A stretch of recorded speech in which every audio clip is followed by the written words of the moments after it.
नृसिंह भगवान है उनका स्मरण करके प्रवेश करना बहुत इसी लंका चले समय में रही लंका नृसिंह भगवान का स्मरण करके चले।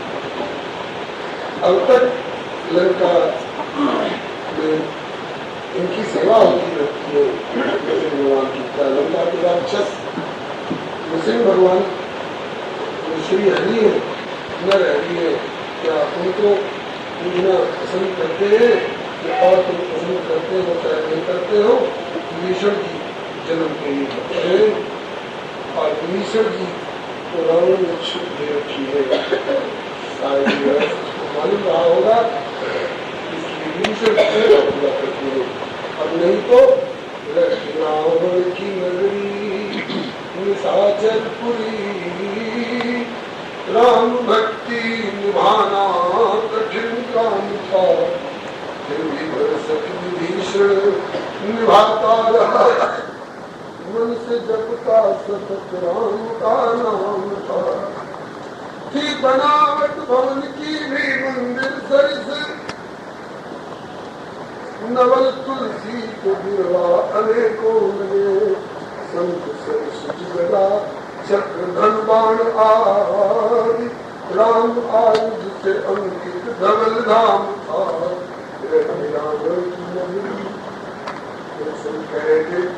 रामायुध अंकित प्रिय नई पत्नियों ने राम नाम अंकित प्रिय, दोनों रावण की नगरी में ये संभव था।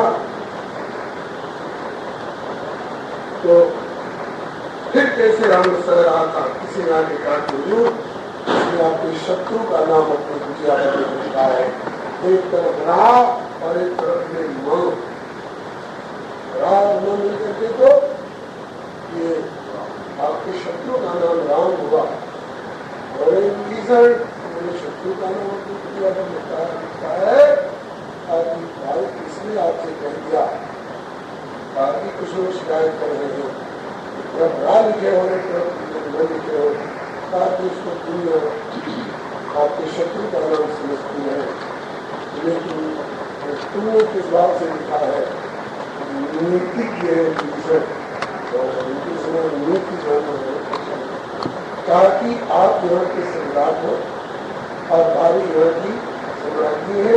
आपके नाम का पहला अक्षर है रात और भाभी के नाम का पहला अक्षर है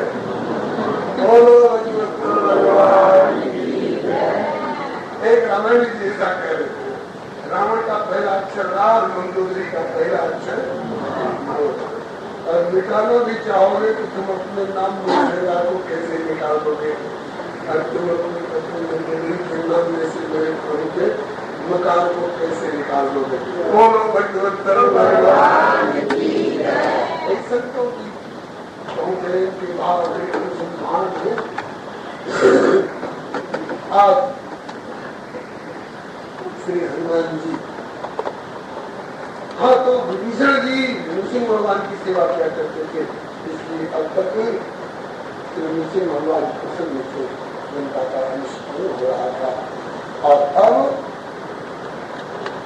पहले तो हनुमान जैसे भक्त का अपराध करेंगे सब, और उसके बाद विभीषण जैसे भक्त का अपमान करेंगे सब, और विभीषण जब छोड़ के चल देंगे तब शंकर भगवान कहेंगे कि रावण जगह विभीषण त्यागा भयो की अब कोई पुजारी नहीं रह जाएगा ग्राम्य देवता का, अब पूजित रह जाएंगे, असंतुष्ट होंगे, तब बनाएंगे कि का विनाश, ऐसा कुछ संतों का भाव है। अब इस लंकिनी से समर्थित होकर के और हृदय कौशलपुर राजा का संदेश लेकर के और सचमुच में क्रियात्मक रूप में हृदय में कौशलपुर राजा को रख करके और चल पड़े। ये गरल सुधार करेगी सिलाई गरुड़ संताही राम के पास जाई, ये सारी बातें हनुमान जी पर लागू होती है।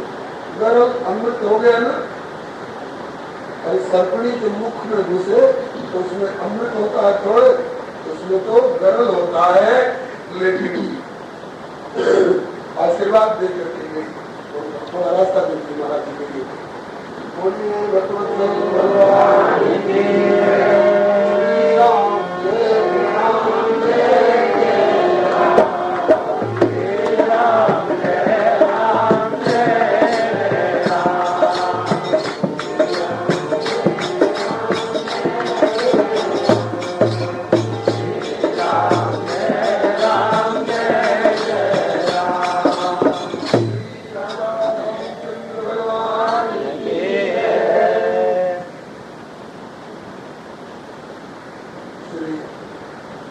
हनुमान जी के लिए जरा भी सुधार हो गया, सम्मत हो गया और रिपु भी मित्रता कर बैठा। लंकिनी शत्रु थी तो मित्रता कर बैठी। सब राजा और सिंधु 100 दिन का था, लेकिन गोपत के समान छलांग मार करके लड़ने लायक होगा और अनल शीतलाई आगे होगा। आग इनके लिए शीतल हो जाएगी। और गरु सुमेर रेण सुनताई, यहाँ गरु पाठ है, कहीं गरु पाठ है। गरु मैंने गरुआ बलिदार भारी, सुमेर भी रेण के समान हो जाता है। और गरु जब कहा जा रहा है इसका मतलब विष्णु जी गरु जी को समझा रहे हैं कि गरुड़ संबोधन है। सुमेर भी रेण के समान हो जाता है इसके लिए राम कृपा करती मिल जाएगी। हनुमान जी आगे पर्वत उखाड़ उखाड़ करके लाएंगे, ये रेणु के समान हो जाएंगे, क्योंकि राम जी एक कृपा दृष्टि से अवलोकन करते हैं। फिर हनुमान जी ने सावधानी बरती। अतिल गुरु भैरव हनुमाना पैठा नगर सुंदरी हनुमान, बार बार भगवान को सुनते जा रहे हैं, इसलिए सफलता मिलती जा रही है। हम लोगों को भी जिस पुण्य कार्य की ओर कदम बढ़ा रहे हैं उस कार्य में भगवान का ही स्मरण करते हुए कदम बढ़ाना चाहिए। भगवान का कार्य है यह जान करके कदम बढ़ाए और भगवान का स्मरण करते हुए कदम बढ़ाना चाहिए। यही संदेश श्री गीता जी ने भगवान श्री कृष्ण ने अर्जुन को दिया है। अर्जुन तस्मात् सर्वेषु कालेषु माम अनुस्मर। किसी दिल्ली के निवासी श्री रहीम जी ने कवि गोस्वामी जी से प्रश्न पूछा था। दोहा में प्रश्न था कि चलन चले संसार की और मिलन चले करतार, तो कह रही कैसे मिले दो घोड़े असवार। दो घोड़े की सवारी कैसे एक साथ, दो घोड़े कौन कौन बोलेंगे? चलन चले संसार की, इसके बिना व्यवहार और शरीर और समाज नहीं चलेगा। और मिलन चले करतार, परमात्मा से मिलना चाहे, क्योंकि इसके बिना आत्म शांति आत्म कल्याण नहीं है। व्यवहार और परमात्मा दोनों दो घोड़े हैं, क्या दोनों पर एक साथ चढ़ करके चला जा सकता है?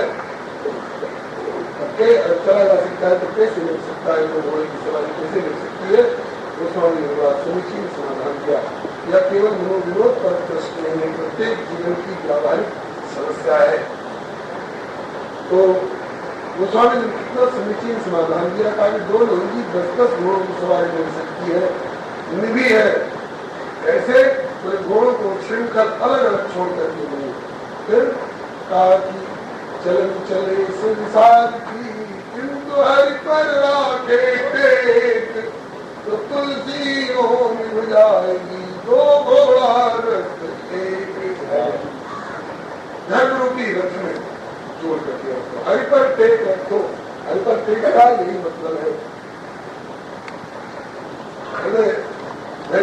चले हर्षी रघुनाथा, बार बार रघुवीर तुम्हारी, लंके चले सुरेंद्र रही, हृदय राज कौशल को राजा, और बैठा नगर सुनी भगवान। बार बार प्रभु को स्मरण करते चले, टिका कर मन को उनको टिका करके रखिए। चल चले संसार सारी चलनी तो चल रहे हैं, दुख से बन करके सीता जी का पता लगाने जा रहे हैं। भगवत संबंध होने के कारण यह स्वार्थ होकर के भी परमार्थ हो गया है, व्यवहार होकर के भी परमार्थ है ये। लेकिन सांसारिक व्यावहारिक निर्भरता को बनाने जा रहे हैं, इसलिए बार बार बैठा नगर से बनवाना। भगवान का स्मरण करके बैठ गए रात्रि का समय खोजने लग गए। इतना विशद वर्णन श्री वाल्मीकि रामायण में है कि महाराज उनका वर्णन में बहुत विलम्ब लग जाता है।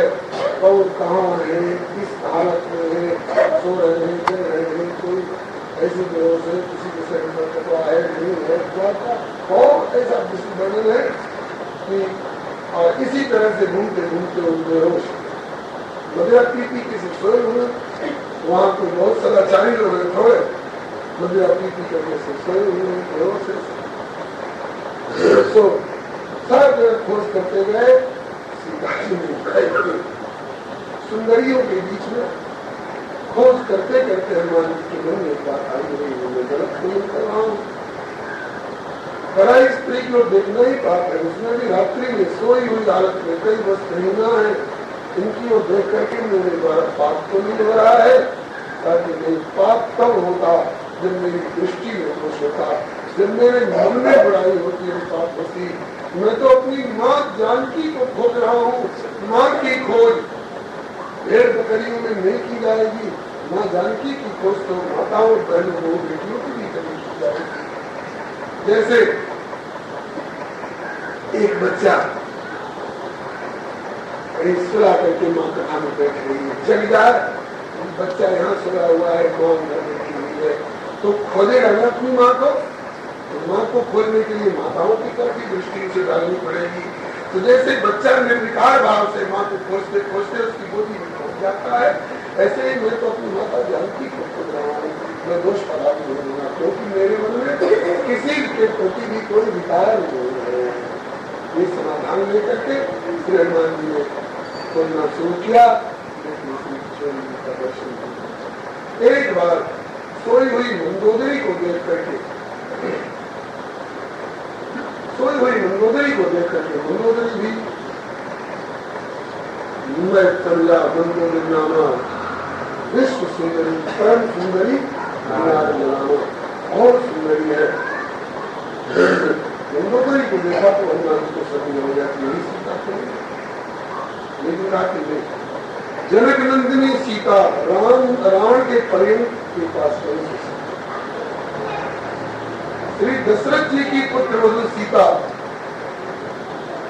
रावण के महल में नहीं सो सकते, और श्री राम जी की प्राण वल्लभा सीता रावण के पास नहीं सो सकती है, और कहीं होंगी भी तो सो नहीं सकती है। राम से वियुक्त होकर के सोना,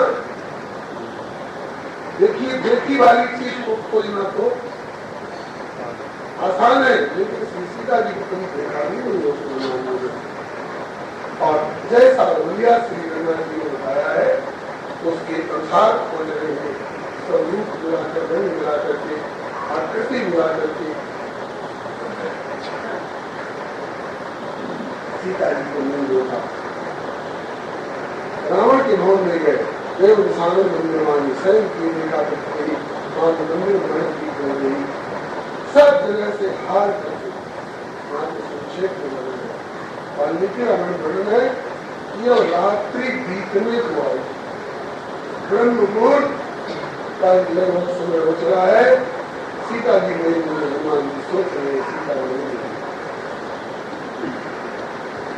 या तो हो सकता है रावण की अंकगता परवश अपहरता सीता ने, हो सकता है रावण की अंक से फिसल करके समुद्र में कूद करके अपने प्राण पर त्याग कर दिए हो सकता है तब विष खा करके प्राण पर त्याग करती हो, आज प्राण पर त्याग करती हो। लगता है सीता है नहीं, होती तो कहीं कहीं दिखाई पड़ती है। सीता नहीं मिली, मैं लौट के जाऊंगा, प्रभु पूछेंगे सीता मिली, और कहूंगा कि नहीं तो नहीं, सुनते ही उन्होंने प्राण त्याग देंगे। लक्ष्मण नहीं मिलते हैं, फिर उनके प्रति अनन्य भाव रखने वाले ये सुग्रीव इत्यादि उनमें से कोई प्राण नहीं रखेंगे। फिर खबर अयोध्या जाएगी, अयोध्या में माता कौशल्या कहते सुमित्रा भरत शत्रुघ्न जब सुनेंगे कि राम रहे न लक्ष्मण रहे तो सबके सब प्राण परित्याग कर देंगे, और सबकी प्राण हत्या का दोष मेरे ऊपर आएगा कि हनुमान ने ही आकर के खबर दी कि सीता नहीं मिली और यहीं से अनंत सब आरंभ हो गया, सबका मरना शुरू हो गया। तो क्या करूं, ऐसा घातक संदेश लेकर के मैं कैसे लौटूं? तो क्या करूं? उन लोगों को मारना ठीक नहीं है, मेरा ही मरना ठीक है। हनुमान जी इस निर्णय तक पहुंच गए हैं कि अब क्या करूं, नहीं समझना शुरू करके काम देखो। लेकिन सीता नहीं मिली वाला संदेश लेकर के श्री राम भवन तक जाना ये ठीक नहीं है। इस प्रकार से हनुमान जी सोच कर रहे थे। श्रीमद् वाल्मीकि रामायण में एक श्लोक है, श्लोक आप सब लोग बोलिए। नमोस्तु रामाय सलक्ष्मणाय, नमोस्तु रामाय सलक्ष्मणाय,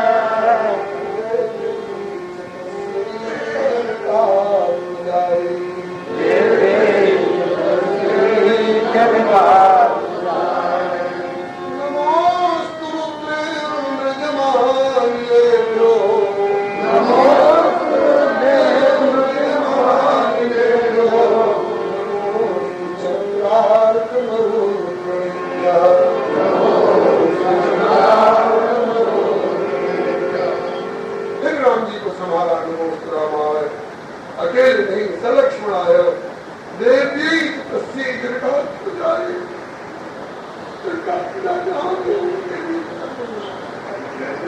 मैं अपनी सामर्थ्य से देवी तुम्हें नहीं खोज सकता, आप कृपा करके मेरी दृष्टि में आ जाओ। और इस श्लोक का पूरा होना और उसी समय से हनुमान स्मरण करके आगे बढ़े, अशोक पाठ करके वाल्मीकि रामायण वाले का व्यवस्था। मतलब कि जो काम अपने आप हल नहीं कर सकिए उसके लिए प्रभु को स्मरण करिए, प्रभु के ऊपर सौंपिए। इसी प्रेमी का अधिकार है, तुझसे जो सुलझे तेरे मुझे भगवान के साथ कैसे सौंप होंगे। तो प्रभु हर तुम्हारी मुश्किलें आसान करेगा, जो तू न कर सका उसे करेगा। कहने की जरूरत नहीं, आना ही बहुत है। प्रभु के दर पर तेरा शीश झुकाना नहीं बहुत मिलता है। जहाँ न्याय वो दरबार यही है संसार की सबसे बड़ी। तो नमोस्तु रामाय सलक्ष्मणाय घोष किया और तुरंत किशोरी जी दिखाई दे। हम लोग भी इन कामों में अपनी कला कौशल सब लगा करके सफल नहीं हो रहे हो तो उसमें प्रभु का स्मरण करके बढ़ावे, स्मरण करके प्रभु बढ़ाने का सफलता हमारी तरफ से असंभव हो तो प्रभु की तरफ से संभव हो जाती है। गोस्वामी जी ने कहा है, ना मेरे तो बनाए नहीं बने कोटि कल्प उनो, और प्रभु की बनाए बने पल पावे। सारे देश में सूखा पड़ा हुआ हो, हम पंपिंग सेट से और रहट से और चरस से सिंचाई संभाल लेंगे नहीं, और प्रभु चाहे तो क्षण भर में बादल उड़ा घुड़ा करके सारी धरती कर सकते। आदो छिन्न सत्संग को तप को बरस 50, जलधर की आधी घड़ी रहता 12 मास। 12 मास का हमारा प्रयत्न हमारे गांव भर को नहीं सीख सकता है, और प्रभु की कृपा सारी दुनिया को पलक मात्र में सीख सकती है। इस प्रकार से श्री हनुमान जी महाराज ने जब प्रभु को स्मरण किया तो श्री रामचंद्र वाल्मीकि रामायण वाले करते तो सीधे पहुंचे श्री किशोरी जी के उस अशोक वाटिका में के नीचे, और किशोरी जी को जो देखा संतों का उद्धार है। जिस समय श्री राम जी ने उनके कान में यह कहा कि हनुमान किसी तरह से मुझे मेरी सीता को मेरी सीता का पता लगा करके बताओ, एक बार कैसे सुध जानो तो चारों जीत मिस बनाओ मानो कतम रहे तो जीवत होई और नहीं तो लगता है मेरे काम नहीं बचेंगे। तो एक आचार कह रहे थे कि हनुमान जी यह कहते हुए चल रहे हैं कि एक सीता चली गई, प्रभु ऐसे सर्वसत्व संपन्न, ऐसे सर्वसमर्थ हजारों सीता इन पर होना क्या रखा है सीता में जिसके लिए इतने मामले से हो रहे हैं। लेकिन वही हनुमान जी जब सीता जी को देखे तो लगा कि कलेजा फट जाएगा हनुमान जी का, और फिर प्रभु को यह कर करके कोशिश लग गए कि वाल्मीकि रावण के साथ दुष्कर्म कृतवान वाला। राम जी ने बहुत दुष्कर कार्य किया, बहुत कठिन कार्य किया है, ऐसा सब नहीं कर सकते। क्या बोले हीनो यदने प्रभु, इनसे रहित होकर के, इनसे बिछुड़ करके धारे क्या तुदे हम न शोके नावसिक, ऐसी सीता से वियुक्त होकर के राम जीवित कैसे? श्री सीता जी का दर्शन किया, ऐसी सीता से वियुक्त होकर के श्री राम जीवित कैसे? दुष्कर्म किया, बहुत कठिन काम किया है, गौरव की दुष्कर्म है। दुष्कर्म कृतवान रामो हीनो यदने आप प्रभु धारे त्यात्मनो धारे त्यात्मनो प्राण न शोके नावसिक, इनके वियोग में कैसे जी रहे हैं, मतलब जीवन नहीं चाहिए ऐसी सीता की। और श्री रामचरित मानस वाले कल्प में भवन एक पुंडीक सुहावा हरि मंदिर एक भवन दिखाई पड़ा, यहाँ हरि मंदिर तो बैठते थे, लेकिन अमुक देवी के अमुक कौन कौन से कई देव थे उनके, लेकिन तमोमणि देवी देवता लोगों की आराधना करते थे। सब घी का हवन नहीं करते थे, सब मांस और खून का हवन करते थे, कई जगह चलता। लेकिन अब एक भवन दिखाई पड़ा जहाँ हरि मंदिर, भगवान श्री हरि का हरि मंदिर का कहीं कहीं पुराण में वर्णन आया है, तिलक लगा हुआ है इसके दरवाजे पर, हरि मंदिर तिलक को लिखा हुआ है, हरि मंदिर ग्रंथ में आया है। और रामायण अंकित लिए घर के दरवाजे के अगल बगल में राम के आयुध अंकित है। आयुध से मतलब शंख चक्र गदा धनुष बाण इत्यादि चिन्ह, इन चिन्हों से पहचान होती है। आजकल क्रॉस का चिन्ह ईसाइयों का है, चांद और सितारे का चिन्ह मुसलमानों का है, दीपक जनसंघ का चिन्ह है, चरखा कांग्रेस का चिन्ह है, हसुआ हथौड़ा और हसुआ ये सब साम्यवादियों का चिन्ह है। तो किसी के दरवाजे पर कोई चिन्ह देकर के अंदाज लगाया जा सकता है कि कौन किस मत का है। ऐसे ही शंख चक्र गदापन धनुर्बाण का चिन्ह जब दरवाजे पर देखा, हर मंदिर देखा, और नव तुलसी के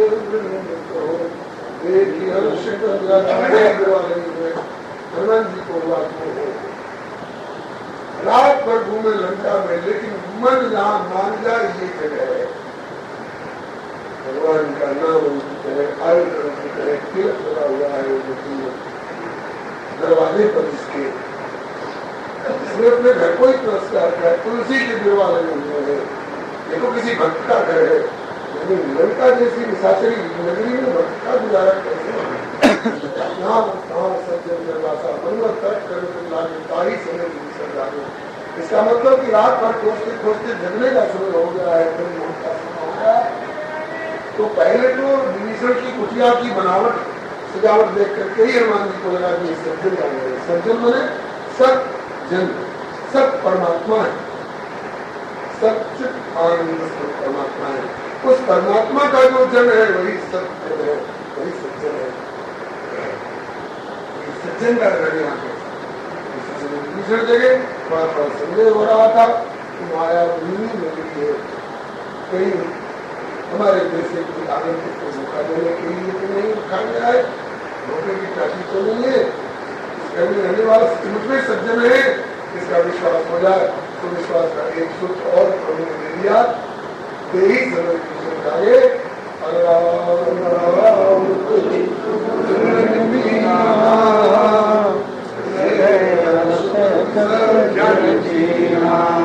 श्री राम राम रघुनंदन राम राम, श्री राम राम भरताग्र राम राम, श्री राम राम दश राम राम, श्री राम राम शरणं भव राम राम।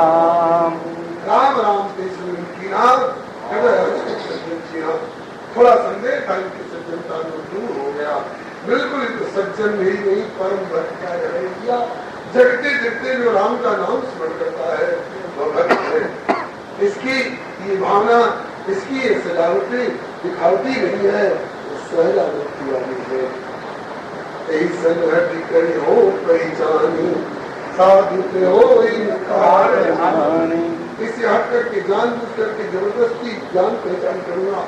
वैसे शत्रु की नगरी में आए हैं, यहाँ किसी से जान पात पहचान करना खतरे से खाली नहीं है।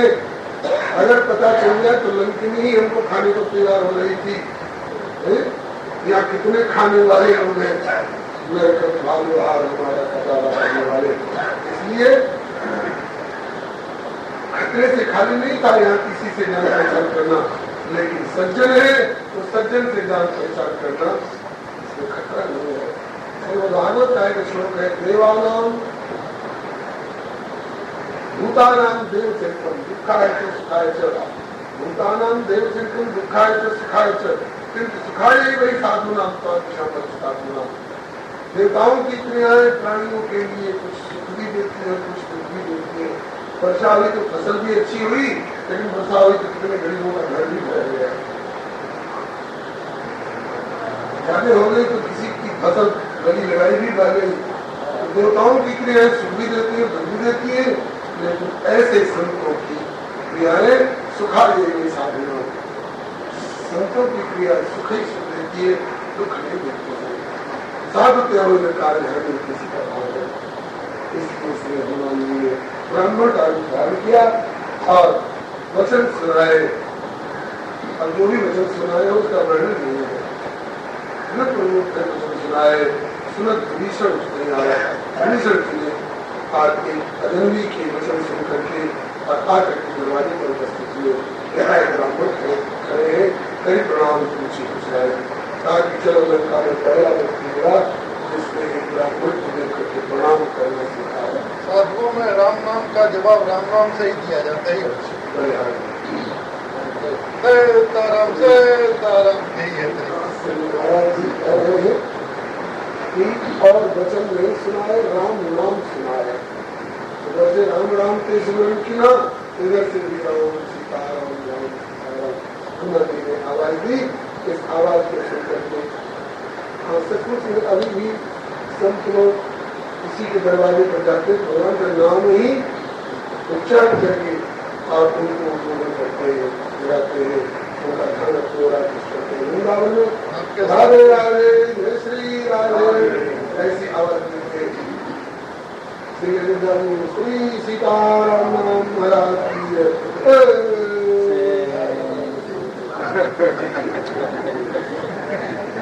समर्थ रामदास स्वामी छत्रपति शिवाजी के दीक्षाखंड में जिसके दरवाजे में जाते जय रघुवीर समर्थ की, जय रघुवीर समर्थ की ऐसी आवाज लगाते। श्री बाबा माधव दास जी जगन्नाथपुरी के राजा के राजपूत महाराज वो जिसके दरवाजे में जाके आवाज लगाते जय जगदीश। इस तरह से हनुमान भगवान का नाम ही कहा होगा। सुनाए ऐसा महाराज ने दे दिया। तो सुनत विभीषण उठते आए, उठ करके प्रणाम आकर के प्रणाम किया। विप्र जनता में तू कैसे आ गए? समझाओ कि तुम हृदय में कोई विकास हो गया, क्योंकि तुम्हें देख करके मोरे हृदय प्रीति हुई, मेरे हृदय में अपार प्रीति हो रही है कि तुम राम दीन अनुरागी, दीनों के प्रति अनुराग करने वाले स्वयं राम ही तुम हुआ। आयो मोह कर्म भागी तब हनुमंत कही सब राम कथा, निज नाम सुनत जुगल मगन सुनिल। हनुमान जी ने सब राम कथा, पहले राम कथा कही, पहले अपनी कथा और अपना नाम नहीं, पहले राम कथा कही और अपना नाम बताया। मैं उनका सेवक हनुमान हूँ पवन कुमार। तो सुनते ही विभीषण जी के सिर के रोल खड़े हो गए। आज हनुमान के दर्शकों में सवेरे सवेरे आज मेरा दिन बड़ी कृपा है। बोलो बजरंगबली महाराज की जय। और जब विभीषण के मिल जाने पर श्री हनुमान जी के विषय खिलौने खड़े हो गए और हर्ष हो रहे। तब इसके बाद विभीषण जी ने कहा कि आप जो सोच रहे थे, कह रहे थे लंका निष्ठन का निवासा यहाँ कहाँ निवासा, सचमुच में यहाँ का रहने का और रह रहा हूँ। कैसे रह रहा हूँ? तो सुनो को हमारी जीव दशरंगियों से पूछा है। जैसे 32 कठोर दांतों के बीच में बेचारे बच के जाने जल काटने को किसी तरह से गुजारा कर रहा हूँ। अब आप बताओ, आप रामदास राम जी के यहाँ से आए हो, तात करो मोई जान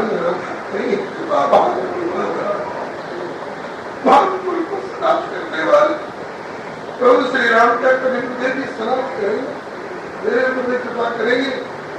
क्यों? अपने ऊपर भरोसा इसलिए नहीं होता कि तामस तन साधन प्रीत सर्वनाही।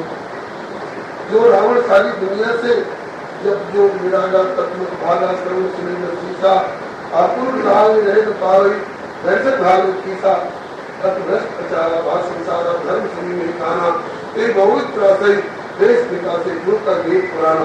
दुनिया भर में किसी को वेद पुराण कहने नहीं देता है और लंका में हमको प्रथा और कीर्तन का संयोग देने देगा, इसलिए भी हमें सामने इनको प्राप्त करने का कोई नहीं साधन करने साधना प्रीति जैसी प्रीति से प्रभु मिलते वैसी प्रीति भी मेरे मन में नहीं उनके। लेकिन एक भरोसा अब हो गया, अब भरोसा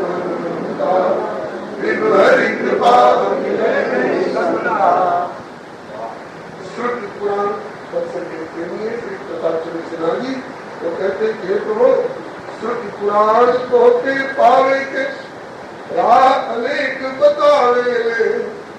आपको पाने के लिए पुराण अनेकों रास्ते बताते हैं, लेकिन ना जानी प्रभु हर कृपा कोने नैया से आवे। साधक किसी रास्ते पर चल रहा है, आपकी कृपा पता नहीं किस रास्ते से आ रही है। वो किसी भी रास्ते से आ सकती है, भक्तवात्सल्य के रास्ते से आ सकती है, पतित पावनता के रास्ते से आ सकती है, दीन बंधुता के रास्ते से आ सकती है। मानस कल के अनुसार एक बात यह है कि तुम जहाँ है मालूम है हम नजदीक संपत्ति से चुन रखा है, लेकिन मानस कल के अनुसार विभीषण का नाम मान सुन रखा तो रहते कहाँ है ये नहीं पता था। तो विभीषण को ही ढूंढ रहे थे मुख्य नगर में घूम घूम करके। क्यों? एक भाव है, संत की कृपा के बिना आगे का कार्य संपन्न नहीं होता। महाराज जी ने बहुत सुंदर भाव दिया। तो निवेदन कर रहे थे कि श्री हनुमान जी श्री विभीषण जी कह रहे हैं अब तक मुझे भरोसा नहीं था कि भगवान मेरे पर कृपा करेंगे, लेकिन अब भरोसा हो गया। जब आप जैसे संत मुझे मिल गए तब भरोसा हो गया, क्योंकि बिना प्रभु की कृपा के संत मिलते नहीं है। इसी पर ये बात निवेदन कर रहे थे कि श्रुति पुराण तो के पावे के राह अनेक बतावे पर न जानी प्रभु तुहर कृपा को मेरे से आवे। हाँ, कृपा तुहार बुझाला तब, आपकी कृपा तब समझ आती है। कब? कृपा तुहार बुझाला तब जब संत कोई मिल जावे। नारायण प्रभु कृपा करे तब जन जन दर्शन पावे। अब संत मिल गए आप सरीखे, इसलिए मुझे भरोसा हो गया। अब रघुनाथ जी ने कृपा करने की सोची है। जो रघुवीर अनुग्रह ना तो तुम उनकर सोचती हो। अब तक तो श्री विभीषण जी बोले हैं। देखिए श्री मैथिली संत जी ने बहुत प्यारी बात कही है। अनाथ को मेरे यहाँ त्रिलोकनाथ साथ है, दयाल दीन बंधु के बड़े विशाल हाथ, अनंत अंतरिक्ष में अनंत देव है खड़े, समुच्च ही स्वभाव जो बढ़ा रहे बड़े बड़े। आवश्यकता इस बात की है, परस्परावलंब से उठो तथा बढ़ो सभी, उसी अमर्त्य अंक में अपन बढ़ो चढ़ो सभी। यही समर्थ भाव है कि तारता हुआ तरे, वही मनुष्य है कि जो मनुष्य के लिए। परस्परावलंब वाली बात इसमें विशेष ध्यान देंगे। वैसे एक एक पंक्ति सब ध्यान देने वाली है। किसी दिल्ली के रहने वाले जिनने बहुत रामचरितमानस प्रचार सभाओं का की प्रतिष्ठा करा करके बहुत से लोगों को श्री राम से कराया, या श्री त्रिलोक मोहन जी से यह भाव सुना था, मुझे बहुत प्यारा लगा। ताकि जो केवल श्री राम को चाहते हैं, सीता को नहीं चाहते हैं, वो भी झंझट में पड़ेंगे। और जो सीता को चाहते हैं, केवल सीता को चाहते हैं, राम से द्वेष करते हैं, वो भी झंझट में पड़ेंगे। और जो श्री राम और सीता दोनों को जो चाहते हैं, तो दोनों की कृपा लाभ करते हैं, वे कृपा पाते हैं। उदाहरण में उन्होंने बताया था कि शूर्पणखा ने श्री राम को तो चाहा, लेकिन सीता को खाने को तोड़ी, इसका भी नुकसान हुआ। और रावण ने सीता को तो चाहा, लेकिन श्री राम से द्वेष कर दिया, इसलिए उसका भी विनाश। और ये दोनों महान भाव ऐसे हैं, हनुमान जी और विभीषण जी, जो एक राम जी की ओर से आए हैं और कहते हैं कि देखो देखी चोर जानकी माता, और दूसरे ये हैं जो जानकी जी का पता जानते हैं, जानकी की कृपा भी प्राप्त कर चुके हैं विभीषण, और ये कहते हैं कि तात कबो मुनिजान ये ना था, करिए कृपा ना था।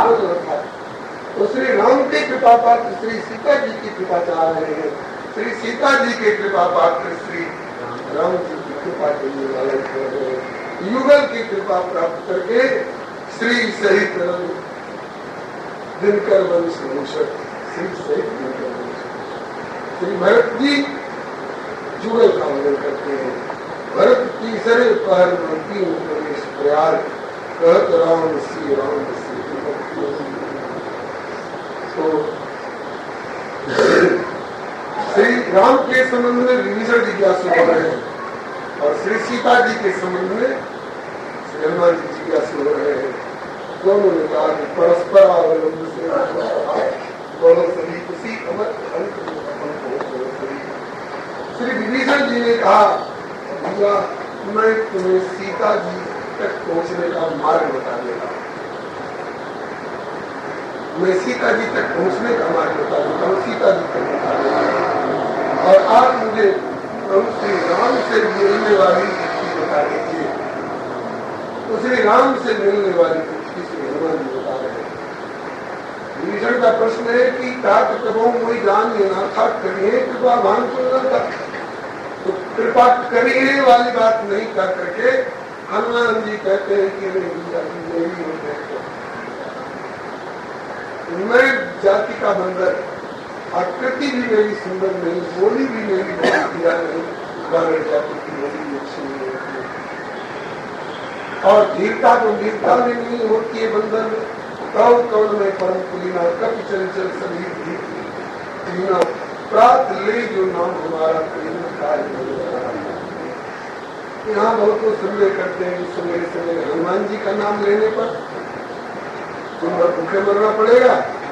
तो नाम हमारा का तात्पर्य मानव जाति का नाम, मानव शब्द का उच्चारण, वानर शब्द का उच्चारण सवेरे सवेरे होना अशुभ है।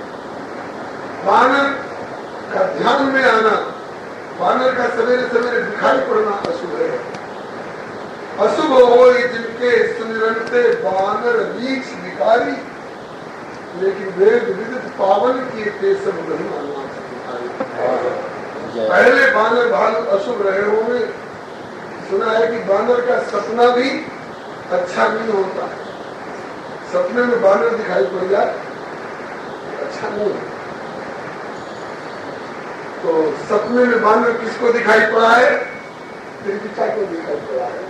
इसलिए लंका वालों का विनाश निकट आ गया है। सपने बानर जाए। तो हनुमान जी कहते हैं कि बानर जाति मात्र ऐसी है कि प्राप्त ले जो नाम हमारा। इसका मतलब ये नहीं कि व्यक्तिगत रूप से हनुमान जी का नाम होती है तो दिन भर भूखे मरेगा। पवन कुमार, हनुमान, बजरंग बली, राम प्यारे, जानकी प्यारे, इन सब नामों से ऐसा नहीं भूखे मरेंगे। हनुमान जी का नाम लेकर के देखिए सवेरे सवेरे दिन भर लड्डू खाए।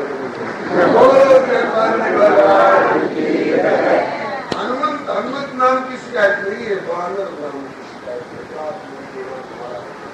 इधर का है असमय अधम सखा, सखे हुए ऐसा अधम किंतु मोह पर रघुवीर की कृपा। बस देखो मेरे ऊपर भी कृपा की नहीं प्रभु ने। इसके बाद ऐसे कई हनुमान जी बोल नहीं सकते।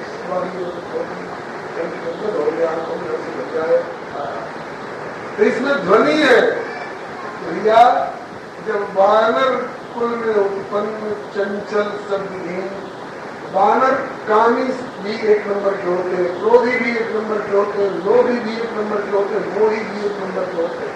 हनुमान की बात नहीं कही है, वानर जाति की बात कही जा रही है। सारे दोषों से भरा हुआ ये शरीर। और देखो वानर के ऊपर कृपा की तो आपको उत्तम कुल ग्रस्त करना चाहिए।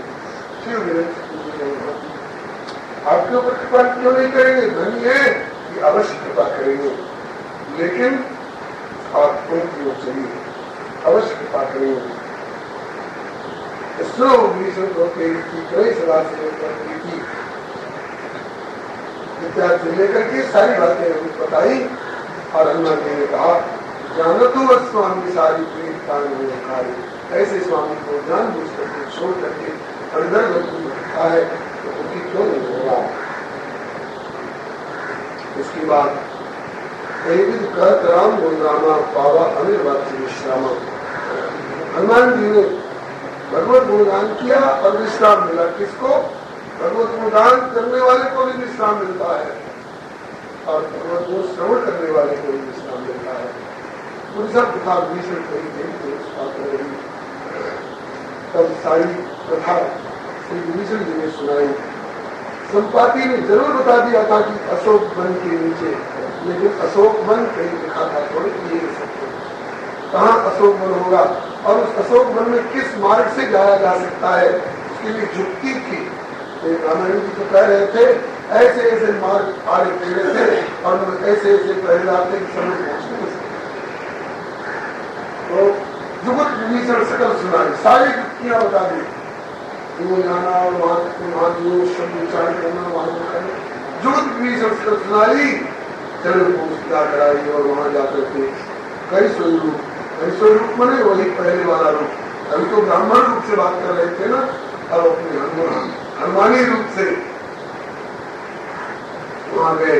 बन अशोक सीता सीता जहाँ से सीता थी मणि को प्रणाम किया और उससे सीता जी की हालत क्या है?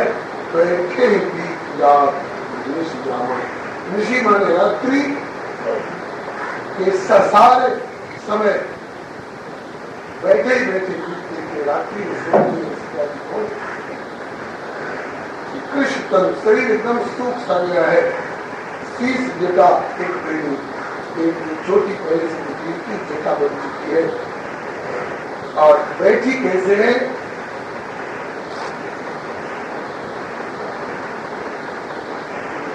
पद नयन दिए अपने नेत्रों को अपने चरण पर लगाकर।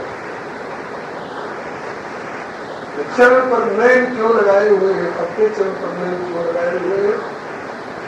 तो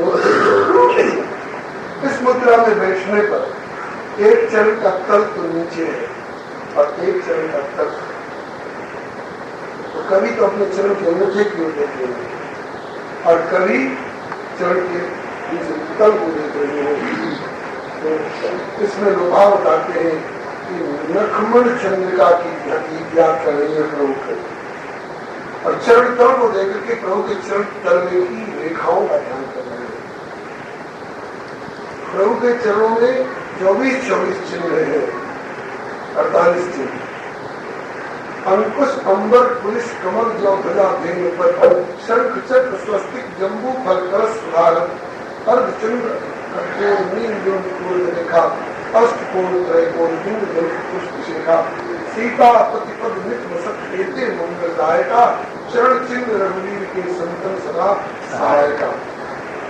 वंदे मूलांकुशवध्वज चक्र रेखा स्वस्तिकोण परिचिन्नित दक्षिणांग बिंदु त्रिकोण धनुरंबर मध्य शंख चंद्रादोष घटांकित वाम पाद। अंतर यही है, दोनों के चरणों में चिन्ह है, सीता जी के चरणों में भी और श्री राम जी के चरणों में भी।